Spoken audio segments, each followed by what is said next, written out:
Is that part of it? Male masseuse. They do. Yes. They do. How would you? They have a lot of meal. Yes, they do.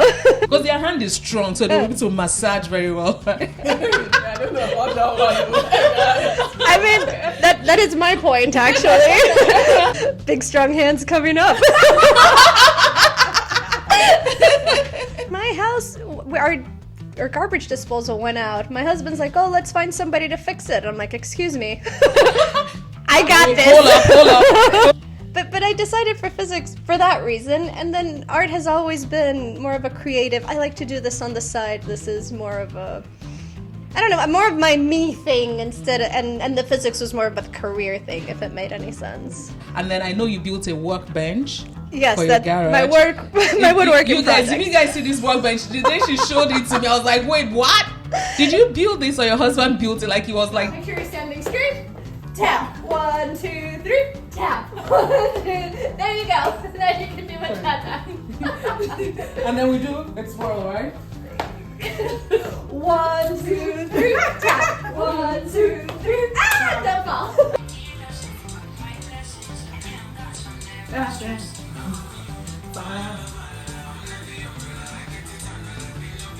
go down. Yeah, well, my hand.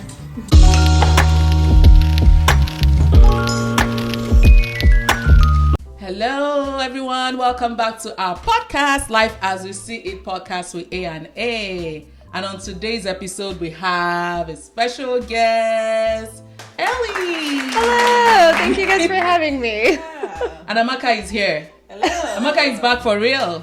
Really. Hi, Ellie. Hello. Ellie has been here before, actually. Yes, I have. Yeah, this is Ellie's second time. The first time I think she shared. Yeah, good to have you. First Thank time, you. Ellie, you shared about your immigration journey to America, to the US. But today we're just gonna go with the flow. You know, we've come to Ellie is our friend. You know, and we're coming to know her more and more. And she is multi-talented, intelligent, rich because she's into everything. I wish. She's a physicist. She's a process engineer, supply chain engineer. However you take that combination, let it be, but she's done all of that. And we recently realized that she's also a creative. So she sews, she builds, she makes things, and we want to learn all about that from her today. How is it possible to be as smart and intelligent and cerebral to also being a creative? Because I didn't know those two go together. Oh, I don't know what to say to that. You guys flatter me. Thank you. Yeah. Ellie, I'm surprised you're short for what? She's Oh my never goodness. short for words. She's never short for words. Thank you so much for all those things. I can tell you what I like and I express the different things that I'm interested in different ways, but I don't necessarily think that I'm that big of a deal. It's just I like a lot of things and I enjoy being able to share them. Yeah, I think that's what super intelligent people, super smart people say. They like to play things off. They deprecate a lot. They're like, yeah, it's not so much, but yeah. But that's good. So Ellie, let's learn, maybe for those who haven't seen the previous episode. But if you haven't, please go check, and I'll probably put it in the description box, her first interview. But Ellie, can you tell us about yourself, your background? How would you describe yourself? And Yeah, so a little bit about my background. You'll find out I grew up in Venezuela. I came to the United States whenever I was 17. But for the purposes of today, part of what we're talking about is a little bit of more of my artsy side. And it's just one of the many things that I'm interested in. Just growing up, I noticed that I was always very hands-on on things. And I think part of what you're referencing in terms of the being smart, which I always feel a little bit weird about. I don't necessarily think that I'm that smart, but I do realize that I can pick up on things very easily. And so one example was there were these, I don't know if you guys remember them, friendship braids from when we were kids, and they were like made out of, I want to say threads, but like you do little knots and stuff, and then you have this nice little braid that you knot at the end, and it's this little bracelet. Amaka, do you know that one? Yeah, well, I don't know, but I think we've done it at work one or two times. Like we call it like friendship bracelets. Yeah. And at some point I was in a store with my mom and she's waiting to pay, and of course this is what they have at ground level so that you can grab in those impulse purchase buys. And while I'm waiting for my mom, I pick one of these up and I just start perusing it, and I realized like these knots are really easy. And so in the time it took my mom to finish the line and pay, I went through a few pages of this and then told my mom to just buy me thread and got home and started making the bracelet. And it's just simple knots. And I guess from there it's just I don't know if I realized, but it's just I've always had that inclination toward I like to create, and I will use whatever medium or whatever items I have available to me to try to do that. And I think as I've grown, the items that are available to me have gotten like better tools. So I can do dresses and I can do jewelry and things like that, because now I can buy stuff instead of it just being thread. But what, did that answer the question? Yeah, oh yeah, you did. So can you tell us so everything on you, was it made by you or was it purchased? Most of it, yeah. So I made the dress, and maybe I should start more with the jewelry. I made the earrings, and the idea behind these were, I saw some earrings and they were in the shape of leaves, and I was like, oh, that's so pretty. And so this is my impression of leaves, and it's very abstract, obviously. But I started with this and I thought that was kind of cool. These are little ear cuffs. They sell them in, I don't know, very many different places. But I remember looking at that saying, I bet I could make that. And then I did. And then for the dress, in fact, I have different styles. I like this one because it's a little bit kind of funky. It's got triangular and circular shapes and sharp angles. And that was just fun. Like it shows it is like you were naturally creative, because that kind of thing is the farthest thing from my mind, right? Like going into a shop and seeing a dress or an earring and like, oh, I really like that, and I'll be like, oh, I bet I can make that. never, right? It's just like people who love to cook as well. I had a friend when I was in Ohio who loved to cook, and whenever we went out to eat, right, she'd be like, it was good, nice, but I can make it better. And then she goes to the stores and she buys things that I'm like, why? Where you can buy from the store? So I feel like you're really naturally, drawn to that. So let me ask you, right, why, so you realized you had this creative flair from a young age. Why did you ever think of pursuing that, like academically, like art, instead of doing, because you're a physicist, so what was that? Yeah, in college, I actually took one of those, I don't know, ability tests, the test that's supposed to help tell you what you're supposed to do or help put you in the right career. And when I took it, I actually matched or tied in science and art. And then the test had me pick which of both would I rather go forward with, because I could do either. And at that point, I had already decided to be a physicist, so I wasn't going to change my answer to art on this test. Yeah. But the way I see it is more, I'm a curious person, and at the end of it all, I want to find answers, and I'm also a very competitive person, so I want to, I don't know, I want to compete, I want to make it better. But I think as a human, as a person, I also think long-term, whatever I do, I want to leave the world or leave wherever I'm at better than what I found it. And so if I'm already attracted to science and I have a brain for it and I have an inclination and a liking for it, I feel like I could give back to society more with science. And at the moment, the idea of doing that with art just never crossed my mind. It just didn't. You think it was maybe cultural, maybe where you're coming? Your dad is also a physicist. Yes, my dad had a huge influence on me. From a very young age, I heard about how amazing physics was. And I had a very good math skill to help back it up. In fact, at a younger age, my dad would be like, oh, don't you want to be a physicist? I'm like, no, I want to be a mathematician, because that is how good I was at math, and I hadn't taken physics at that point. And then my dad would always mock me, because what do you do with math in the real world? I'm like, well, you compute things, but going back to that big question, you want to leave something behind. Like that, math I don't know how to do it with math. Not to say that you can't, just I didn't see it. And then I took physics, and all of a sudden it was, I remember coming out of my first few classes. Yes, it really was. It was one of those, that is the reason for math. So there's this thing that I love, that I'm good at, that speaks to me, and I speak that language. And all of a sudden there's a just so incredible that I was like, I mean, I like art and that's fun, but that I always thought of that as a creative outlet, or what you do after you're done with homework. Yeah, it's what you do to de-stress, to think about something else, and then you go back to doing homework. That's true. Yeah, that's the way we always saw art, I guess. Yeah. Growing up.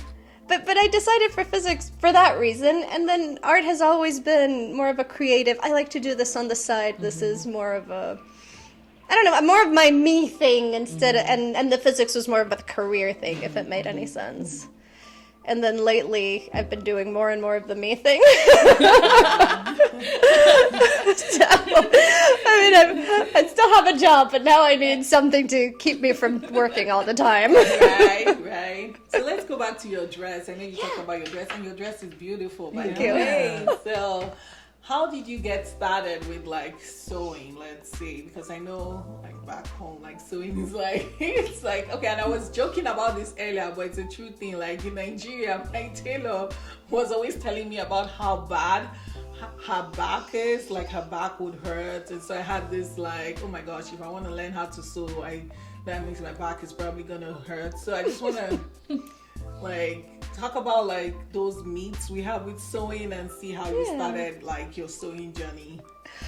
Well, as always, my journey started with a problem that I needed to solve. Okay. My problem is I'm a little bit of a hoarder, so I keep everything because I'm always thinking of crafts, or more it's, we might need this 5 years from now, so instead of buying it, I'm just going to collect it. And of course, there are things that are sentimental and personal that you don't want to give away. And in my case, it's a whole bunch of t-shirts and clothing and things that are sentimental that I know I'm not going to wear. Some of them have to do with in Venezuela, we had a uniform, so it has to do with the shirts that I had then, because and as you grow from, I guess, from elementary to different stages through high school, our shirts have different colors. And so when it's the last day of class, it's the last time you're going to use that shirt, everybody has markers and they start signing each other's shirts instead of signing each other's yearbooks. At that point, we didn't have yearbooks in my school. And so I have all these memories from friends that signed my shirts, and I'm not going to wear that, but I don't want to throw it away. And so I have those and shirts that I like. And at the end, I had a full box of stuff in my closet that's taking up space, and my husband's asking me, what are we going to do with that? And I'm like, nothing, we will collect it until we die. Clearly that's a problem, because at some point we have more stuff than there's space for us to live. And I decided I wanted to make a quilt out of it, like a bed quilt. And I priced it, and it's somewhere between $300 to $400 to make a small quilt. And I want a queen-size quilt. Yes, because I have a queen-size bed. Yeah, you can send them t-shirts, and they will make this quilt for you. $300 to $400? Yes. Wow. Whoa. I think it takes time to make a quilt. It does, yeah. So over COVID, when, you can't leave your house and you're looking for something to do, I decided, what if I make the quilt myself? Okay. And that goes back to me, my competitive side. I was like, I'm competing with myself, and it's more, I'm curious to know, can I do this? Since I'm not going to pay somebody to $300 to make this. Instead, well, I mean, I didn't know, but I said, let's find out. So we went to Joann's and bought a sewing machine. And then over COVID, I learned to sew. And starting with a bed size of a queen quilt is not what I would recommend most people to start with. And we're going to be putting all the pictures of all of these things Ellie's talking about. We'll put in the video so people can see it. Yeah. But that's how I started. And the easy thing about quilts is it's a whole bunch of straight lines, or at least the way I was doing it, it's straight lines, but it's so bulky. But anyway, after you do that, if you already start with a project that's hard, doing easier stuff is less intimidating. And to learn to sew, I bought a sewing machine, and at Joann's, the sewing machine brand that I bought comes with a little tutorial in terms of how to use it.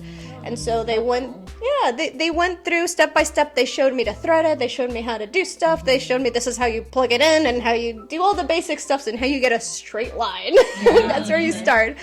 And then I took several YouTube classes. I say classes. I Googled what I needed on YouTube. Yeah. Yes. And then I learned different. And then I spoke with some people, because as you tell friends, you find out some of them know people that sew. And one of my funniest memories right now, earlier on, is somebody's like, well, what does your presser foot look like? And I looked at my foot and I'm like, I mean, the foot that I use for pressing is fine. What are you talking about? And she was talking about something that goes on the sewing machine, because I was complaining that the material wasn't pulling right, and she's telling me that I need a new presser foot. And I'm looking at my feet saying, I don't understand. This is for the machine, not actually. Yeah, not for me. Machine. But then you start learning little things and find out that other items that they never showed that in the videos. Yeah. But that's how I got started. Okay. And then I transitioned into practical stuff. I didn't transition into dresses at first. I did more dog collars, because my dog needs a very specific type of collar. If you give her the regular collar, she'll just go back and the thing will go over her head, and then you don't have a dog on a collar anymore, which is a problem. So I made her a Martindale collar, which is a collar that tightens as she pulls to make sure that if she tries to go back, it doesn't go over her head. So I learned to do that, which was also straight lines. And then I decided that the leash that we have, because my dog needs more attention, I needed something longer, but I needed to be able to grab her closer. So I made my own dog leash, and it's a leash with an extra handle. But then I started making a purse. That one was the other one that took a lot of my attention, because I wanted more pockets and I liked a particular fabric that I happened to see. And so a lot of these little things come half out of necessity and half from inspiration. Like, you need it, and then the question is, okay, well, what do I want to make it look like? Yeah. And then while you're looking for that, you see other fantastic fabric, and you're like, I don't know what I want this for, but I want to do something with it. And then a purse, and then slowly I started transitioning into clothing, and then the last few things that I've been focusing on have been more dresses. And so this is an example of one. For this one, though, my sister in Hawaii was very excited about some of the things I was doing, and she said, hey, I want to support you.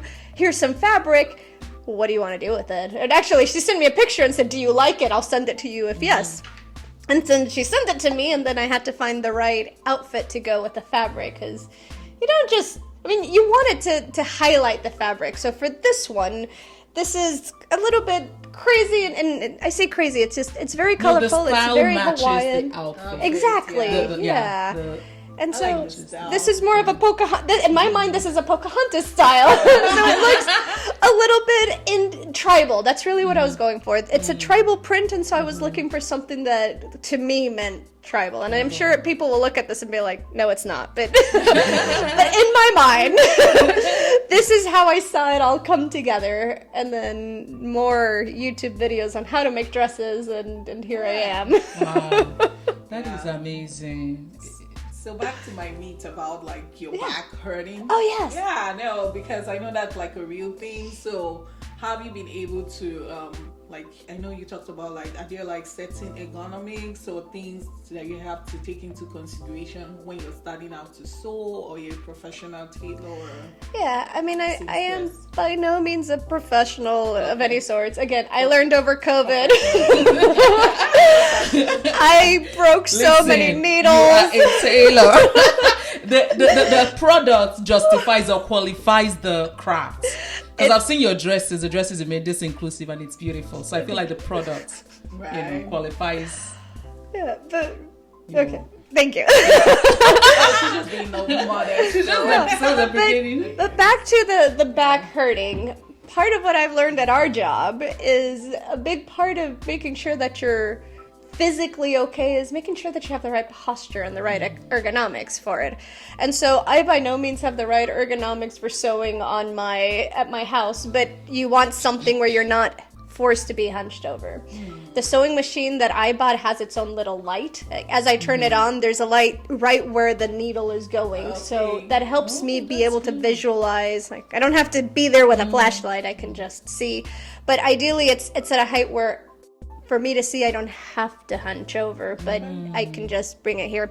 There's a lot of sewing tables, which I'm not there yet, But they have the sewing machine incorporated such that whenever you put it at the right height, the part where the fabric is flush with the table itself. So you're not working on a material or on a surface that's either higher or lower. You're on a single surface. And so if you're going to be a professional, or you're going to do this for many hours at a time, something like that is a worthy investment, just to make sure that you have the right ergonomics. You're not hunched over, so your back shouldn't hurt, and you have everything tailored to your height. Right. Is what I would recommend. That's super helpful. Again, I am not a professional.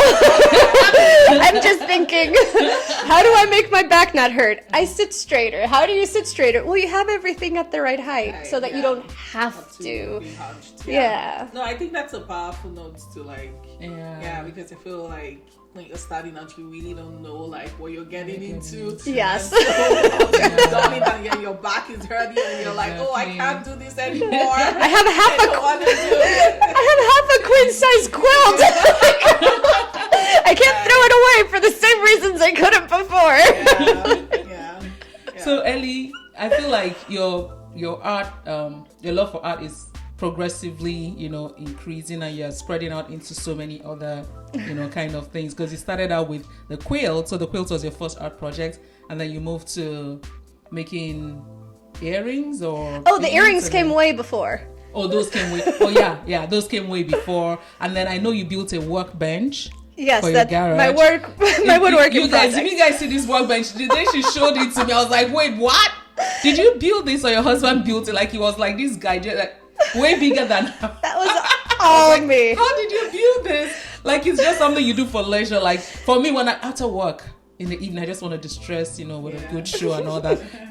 For Ellie, it's to build. I was like, build a workbench after work, after a hard day of job. So what's your next, where do you see yourself going to with this? Do you intend to maybe move into maybe art, like drawing, painting? I did that as a kid. No, not the kid. No, like now that you're coming into your own. No, I took art classes. My mom put me in art classes, so I learned how to art. I can't speak, but I can art. Again, so smart. I do paint. I did a lot of oil paintings, and so you can oil paint. I can oil paint. Oh, wow. My mom has them all over her house. Really? not kitty cutie oil paint, like real like oil paint. houses, Oh, wow. and I think I kept on progressing up until when I could do landscapes. Realistic things, they were never quite right. You can look at that and say, an artist wannabe did a great job.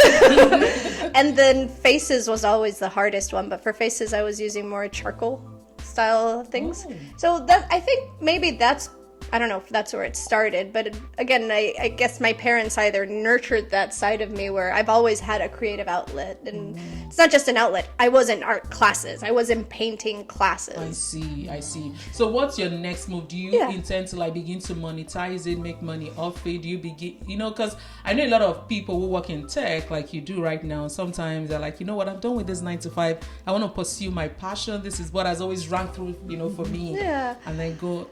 I don't know. I go back and forth. I feel like since I'm already doing this, why not? And I was thinking, at one point, whenever I started with the jewelry, that was easy enough that I could sell it. And at some point, I had a little Etsy store where I was like, hey, this is it. But I never spent the time into advertising that because it's just never been my main goal, I guess. I mean, this was always meant to be something fun, and I suppose I should try to think of, well, if other people want it and they're willing to pay for it, then that's great, but it's always that time balance. It's, I do this for fun, I do this to relax, and if I have to do 100, well, then that's fine every now and then, but if I consistently have to do 100, and I'm also working a full-time job, and I also have, the regular things in life, at some point I need to do laundry and cooking, and so I think that's part of what the main hesitation has been, but selling it, if I'm already doing it, doesn't seem like a bad idea. It's not a bad idea, girl, because so we went for a wedding this summer, and Ellie walked in with her husband. I was like, oh wow, such a lovely dress she has on. And then she twirls and all that. I was like, oh my god, this is, so where did you buy it? She's like, I made it. Wait, girl, you made this? She said yes. I was like, oh my god. So since then I've just been I get impressed, a lot by when I see people doing things I know I'm not naturally cut out for. So yeah, I think you can actually make money from it. I think you can. You want to. Yeah, I think it's also a matter of time. That's true. So I'm not necessarily opposed to it. It's just more of what are my end goal intentions? If my end goal intentions are to have a company where I'm selling clothing, I don't think I can make as much sewing per hour as I can with my current job. Yeah, I know. And it is an exhausting job. Like even if you have the right ergonomics, sewing is a very physically taxing item, and I know this from some of the crazy things that I get into after a while, like my wrist will start hurting, which is an ergo injury from my other job, from my real-time job. 9 to 5 job. Yeah. So I don't really want sewing to transfer that into a sewing full-time job. But I just opened my new Etsy page specifically. Not Etsy. I'm sorry. Not Etsy. Instagram. Oh, Instagram. Yeah. No, what's your Instagram account? Sorry. What's your Instagram account? It is Twirl and Sparkle. So you get to twirl and it sparkles. Twirl N. Okay. Yeah, just the letter N. And Sparkle. Okay. And so please follow Ellie. my plan is all of the clothing items that I make, specifically dresses, that's where I'm going to put them. If anybody just wants to see them, and as I mentioned, I'm not against monetizing on it. It's just I don't know that I'm ready at this particular moment to say this is a new business that I'm about to open. Maybe in the future, but right now it's just fun. It's just I have this event and I have this fantastic fabric, and they should both go together. So how do we make it happen? Yeah. So what does your husband say about this? How does he feel about your creative? Oh, I think he enjoys me being creative, but he doesn't like the amount of time that I spent on this. So he's like, "Are we gonna hang out tonight?" I'm like, "Well, I have this dress." Have you made shirts for him yet? I offered to, but he's like, I don't want to. Well, if I don't like it, then you'll get mad if I don't wear it. He's got a very particular taste. So I did buy the fabric for it. I was going to make him little pajama sleeper pants, but That's a good one to start with. Yeah, if he doesn't like it and doesn't wear it, it's okay. Yeah. Oh, wow. That's interesting. Yeah. So apart from sewing, doing jewelry and all that, what else do you do for fun? What else makes you? Oh my goodness. Yeah, I do that. Just to add on to the list, I learned to play cuatro also in high school, and so I do dabble in music just very little bit, but that's one of the other things that if I have time, I'll try to pick up. And if you don't know, a cuatro looks very much like a ukulele. It is a Venezuelan instrument. Because again, background from Venezuela. It looks like a small guitar. It really does. So a mixture between, it looks more like a guitar than a ukulele, just for me, because the ukuleles have a round back usually, but not all. There's a whole bunch of styles. I don't know much about ukuleles, but I've seen round backs and non-round backs, and it looks like a miniature guitar. That's what a cuatro is supposed to look like, and it only has 4 strings. Hence, cuatro. How many strings do regular guitars have? 6. 6, okay. And they're usually metal. metal. That's why it's called cuatro, 4 strings. Yeah. And for us, our strings are made out of nylon, so it has a very sweet sound. So again, I think it's more similar to a ukulele in that case. I see. So I do that. Learned something today. Yeah, I didn't know about the string. Yeah. So guitars have 6 strings. Okay. The more you know. Interesting. Okay. And then I like to be active, and so dancing. I love dancing. Dancing is so much fun. Bachata. Oh, is it bachata? Bachata. What did you say? Bachata. Salsa. I love like Zumba classes because they're so energetic. So, yeah, it's the energy. I think that's really it. It's the energy. I can feel the rhythm, and when you feel the rhythm, it's so nice to be able to move to it. Yeah, I do. That's nice. That's nice. I like dancing too, so. Yeah. For a dancing class. Yeah. You should try that. You and Amit, you should try that. Sign up for a salsa class. I always love seeing couples do that. I feel like salsa is so intimate. I don't know. I mean, I feel like bachata is way worse. Okay, I don't know the What difference. is again? Bachata. Okay, bachata. Yeah. Okay. You're dancing with a partner and there's just so much body contact. Yeah. And you're like, hey, please, I mean. And it might be a cultural thing. Like Okay. my bubble's a lot smaller than I guess other cultures. Latin bubbles tend to not be. I mean, I say hello to people and I give them a kiss. I mean, that's our normal bubble. I don't know if they still do that post-COVID, but I would think so. American culture is different. Yeah. That personal space is like applied. 6 feet. I don't know is it 2 feet? 6 feet down. That's COVID now. We can average to 4. Yeah, 2 feet. Yeah. Too close. Can you give me? But you're right in the sense that I'm supposed to know what my partner's doing because I can feel his body moving. So if that goes through like his torso, his frame, how he's holding you. It's like he's supposed to communicate with his body, which means your body has to be close enough to be able to receive it, understand, and respond. Yeah. Okay. I see. Yeah, I feel like it's so intimate, but I like it. I like watching people do it. It's so. Oh my god. I used to love watching Dancing with the Stars because they do that. So let's see. So Ellie, okay. So what I want to ask now, right, is about your creativity again. I feel like for girls, it's easier for them to explore that part of themselves, like their creative, like you knowing that you love to sew and then your mom encouraging you and then, starting to sew. But for boys, I don't think it's necessarily that way for men. I wonder if there are lots of men that have those type of giftings or flares and don't really like. For instance, my older brother growing up, he used to draw a lot. Like he was so good with cartoons. Like remember this cartoon? What are these old cartoons? Not even Tom and Jerry. There's this one, this Sailor Popeye. Okay. He used to love Popeye a lot, and he could sketch and he would draw it so well. And then and he used to like make comics as a kid, but when he grew up, like got into high school, college, all of that, even till today, he doesn't even draw anymore. And I'm like, is it easier for women to like tap into that part of themselves than it is for men? Or I think part of what you're describing isn't necessarily the tapping in, but it's being able to maintain it.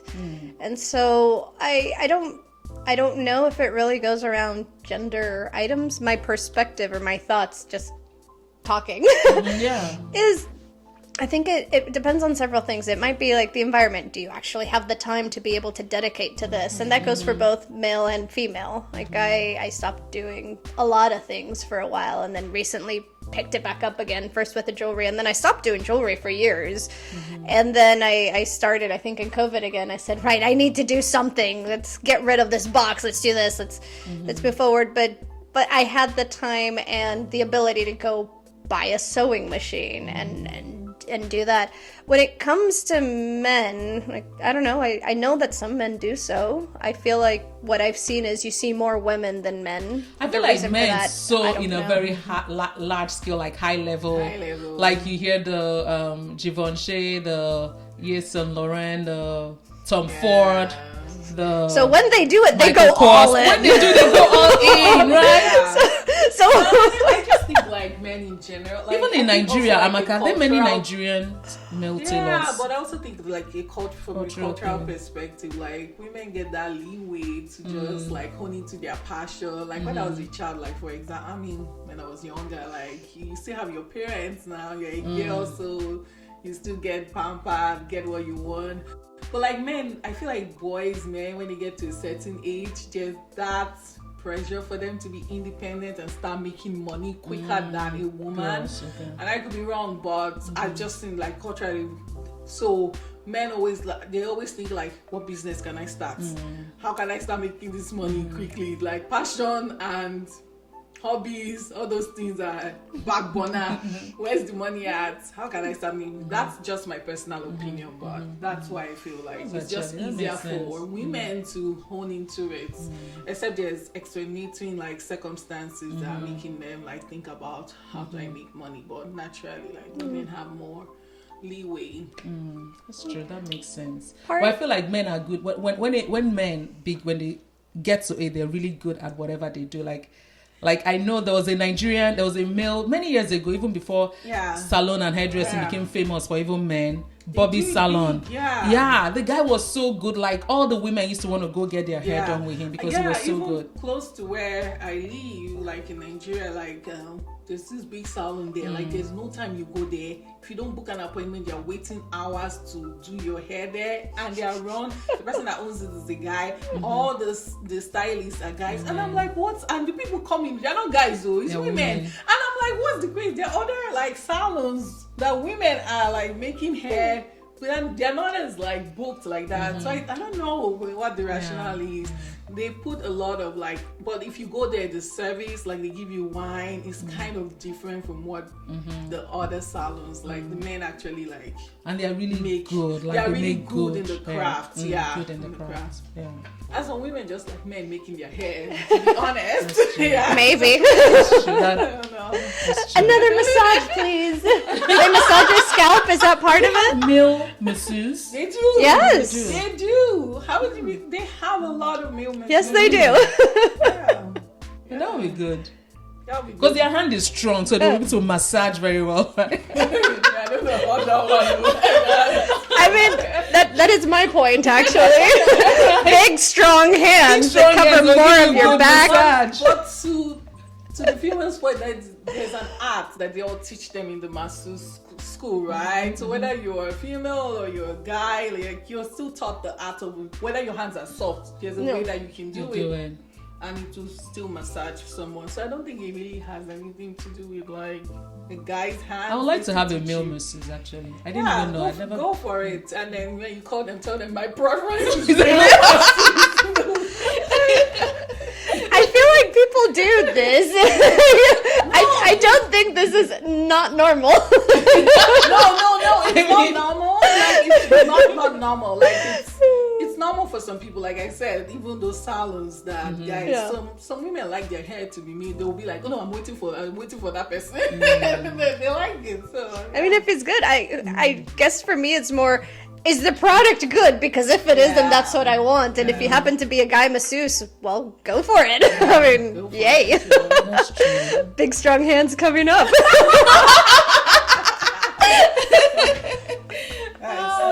It's funny. But you know, on like male and female like job roles, like I mean, in America, I feel like there's no, there's a lot of overlap, right? But I feel like where we come from in Nigeria, some that you find like it's male dominated versus female. Yeah, that's what I'm saying. Back home in Nigeria, but not here in America.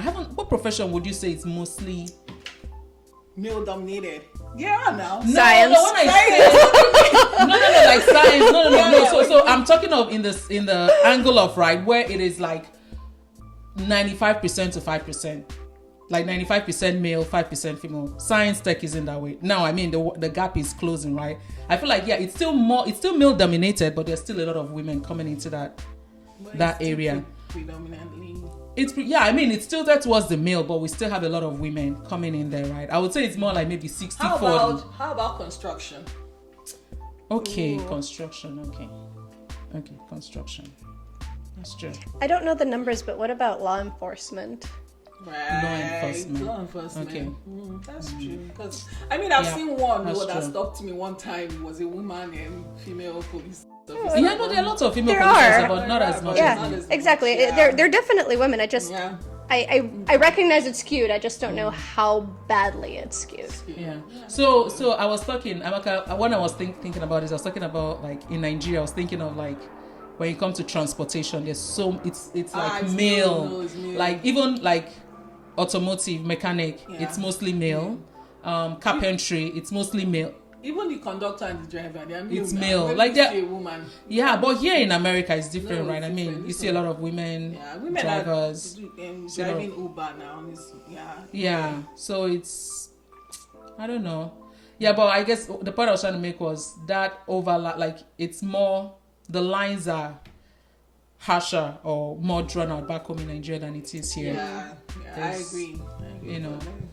But yeah, it's interesting. I wish I was creative. I really need to. I think this is the most creative thing I think I've ever. And even this one drains me. Like trying to make the thumbnails and the art. I'm like, oh my god, but this looks okay. No, it's actually not. Maybe you should do something else. But I feel like people were naturally inclined. They just, this should work. And you have your strengths too. You have ways. Yeah, I know. And part of what I was gonna say is, for me, it's just there's some things that I like, and whenever you lean into it, sometimes there's stuff that and everybody else is saying, "Oh my God, that was amazing!" And I'm like, it's really not. I mean, I can point out all of the problems; they are there. It's just when you look at the full piece, it looks nice. And the reason for saying that is, if there is something that you're interested in, just because whenever you make it, it doesn't look perfect. It doesn't mean that when other people see it, they don't see that bigger thing, because you're saying, "Oh, you can't do that, but look at what I can do." But the fact is, I can look at this dress and look at that. You can tell, like, oh, the hem isn't quite right here, and these things are. You can, if a professional were to look at it, they would say, these are all the ways they screwed up. But most people don't see that because most people aren't professional. So if there's anything that you're interested in, you should lean into it and not look at the item and judge it against a professional, because you'll always lose. Comparison is a thief of joy. Exactly. The professional too has spent time, effort to get to where and real training, as opposed to a weekend.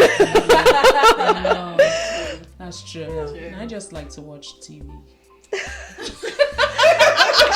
There's. But I actually write too. So when I was in high school, I wrote a book. My friends and I were the bookworms. We love to read. So I wrote a book, not published, but just fantasy kind of book. And then recently, even before I came to this, I started writing a book. Right? No, I don't have a website. I started writing a book, but I haven't finished. It's been a lot of iteration. I'm always like, I'm gonna get back to that book. But I haven't. So I think that's the only place my creativity takes me to. If writing a book is a creative, it absolutely is. Okay. Yes. Okay. Yeah, that's it. But anyway, in the meantime, I just watch shows. I just watch TV. Well, maybe you can write a book inspired by some drama on TV, and then use that as your source of inspiration. Yeah. Or you can write the script for all the movies you watch. Oh, there you go. Yeah. Oh, that's a good one. Too, it depends on, are you watching it to entertain yourself, or are you watching it to learn, so you can write a script for another movie? Yeah. People just write scripts and they sell. And they sell it to producers that make movies from it. So they're professional storytellers and script writers too. Yeah. I think that's one of the interesting things here in the United States. It's over the weekend I met somebody who actually, she started at Intel and then quit that job and now works in the fashion industry, and I'm like, how did you even do that? Oh my goodness! I love that. She worked for my former boss, so we even have the same boss. And I'm like, okay, I need to take this dress thing seriously now. Take it seriously. Yeah.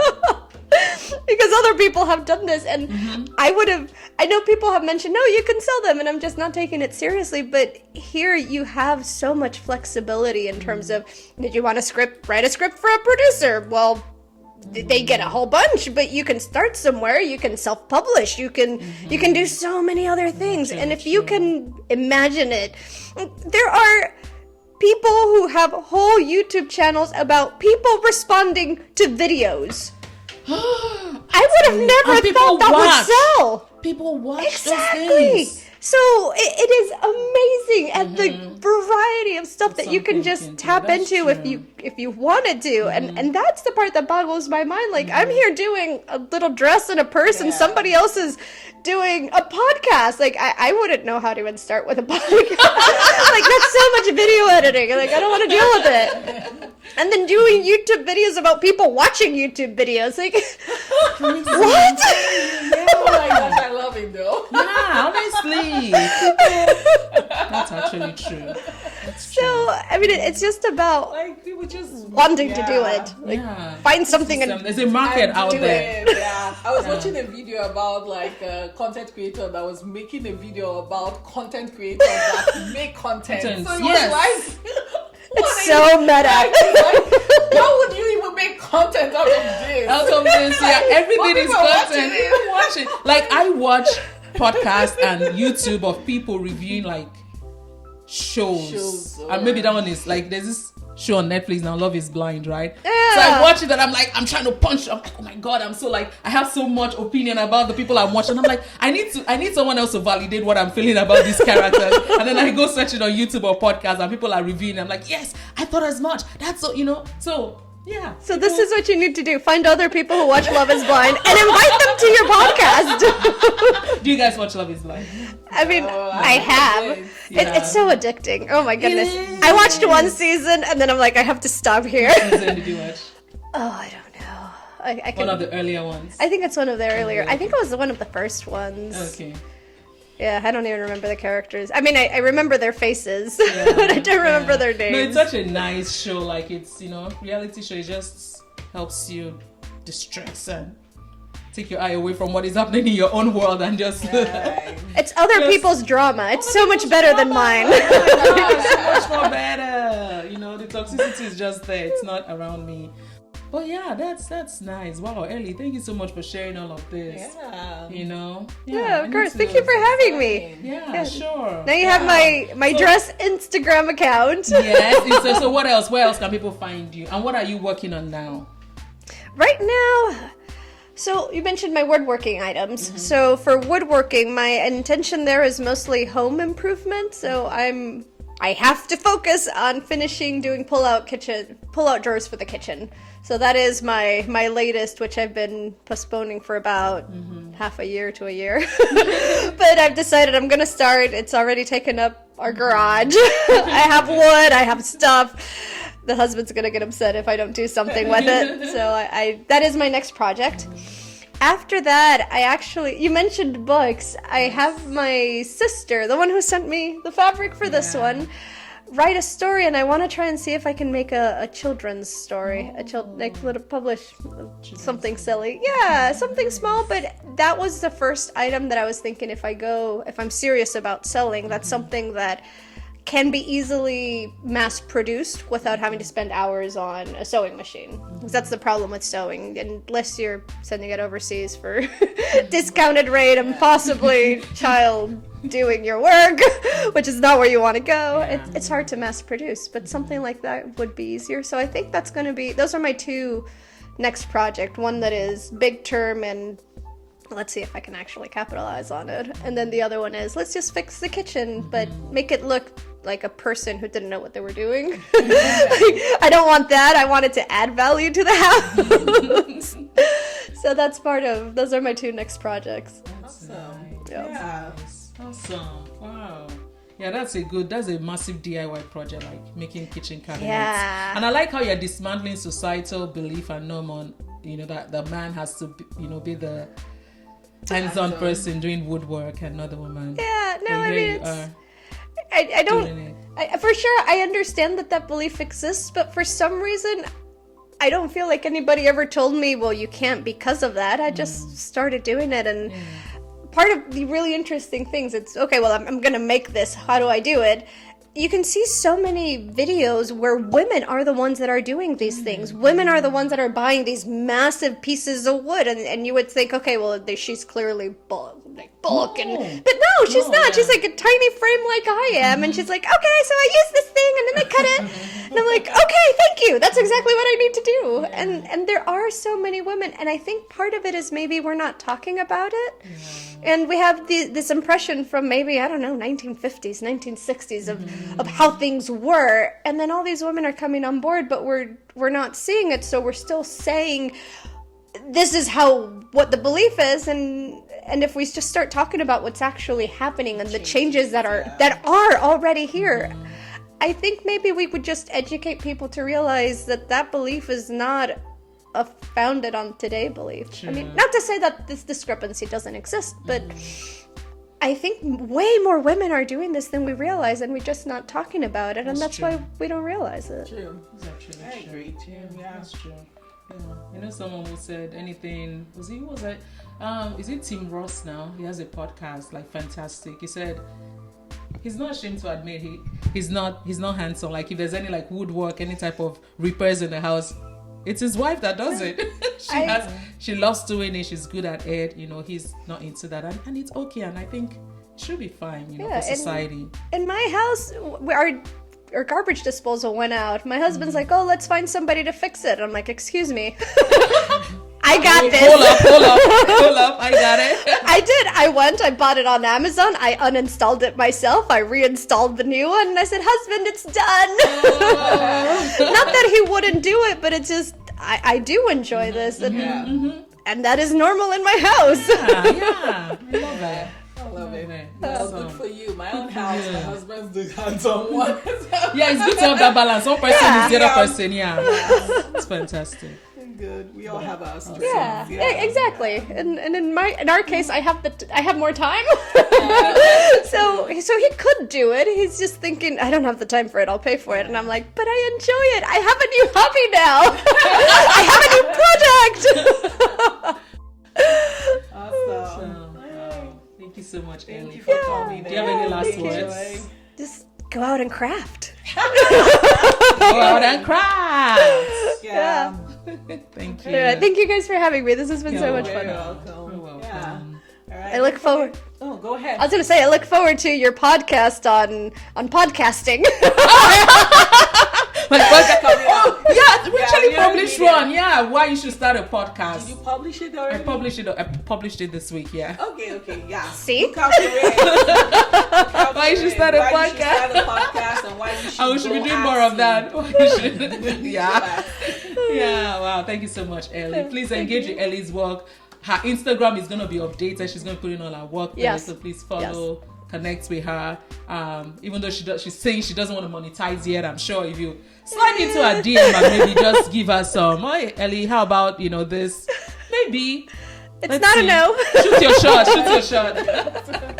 But anyway, thank you so much for joining us. Thank you, Ellie. Thank you so much. We enjoyed having you around. Yeah, this is always fun. Awesome. Thank you. All right, don't forget to like, subscribe, share, and comment. Okay. Woo. All right. And we'll see you in the next episode. Bye-bye. Bye-bye. Adios. Is it adios? Yes. Okay, adios. Bye. Thank you. Bye.